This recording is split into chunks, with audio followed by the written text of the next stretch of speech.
Hi, it's Thursday morning. ఈరోజు లంచ్లోకి mummy దొండకాయ వేపుడు చేస్తున్నారు. సో మన సబ్స్క్రైబర్ ఒకళ్ళు అడిగారనమాట రెసిపీ చూపించమని. ఇలా సన్నగా కట్ చేసుకోవాలండి దొండకాయలని. తర్వాత తాలింపు వేసుకొని ఈ కట్ చేసిన దొండకాయలన్నీ వేసేసి ఉప్పు పసుపు వేసి మంచిగా సిమ్లో పెట్టి ఫ్రై చేస్తూ ఉండాలి. ఈ లోపు మార్నింగ్ బ్రేక్ఫాస్ట్కి ఇక్కడ మమ్మీ పునుగులు రెడీ చేస్తూ ఉన్నారు. ఆల్రెడీ ఇడ్లీ పిండి ఉంటే అందులో కొద్దిగా మైదా, జీలకర్ర, తర్వాత సన్నగా తరిగిన ఉల్లిపాయలు, పచ్చిమిర్చి, కరివేపాకు వేసి మంచిగా కలిపి పెట్టుకోవాలి. ఈ లోపు దొండకాయలన్నీ కూడా చక్కగా ఫ్రై అయి ఉంటాయి. ఇది టైం పట్టింది ఫ్రై అవ్వడానికి. నేను ఇక్కడ అంతా చూపించలేదు, షార్ట్ వీడియో కదా. మొత్తం ఫ్రై అయిన తర్వాత దించే ముందు కారం వేసుకుని 2 minutes సోటే చేసి దించేయడమే. అండ్ పునుగులు కూడా రెడీ చేశారు. సూపర్ టేస్టీగా ఉన్నాయండి. ఎప్పుడో ఒకసారి కాబట్టి డీప్ ఫ్రై ఐటమ్స్ తినడంలో తప్పు లేదు.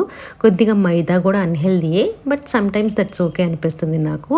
దీనిలోకి టొమాటో చట్నీ అయితే సూపర్ ఉంటుంది. అలాగే నల్ల కారపొడి కూడా చాలా బాగుంటుంది అనమాట.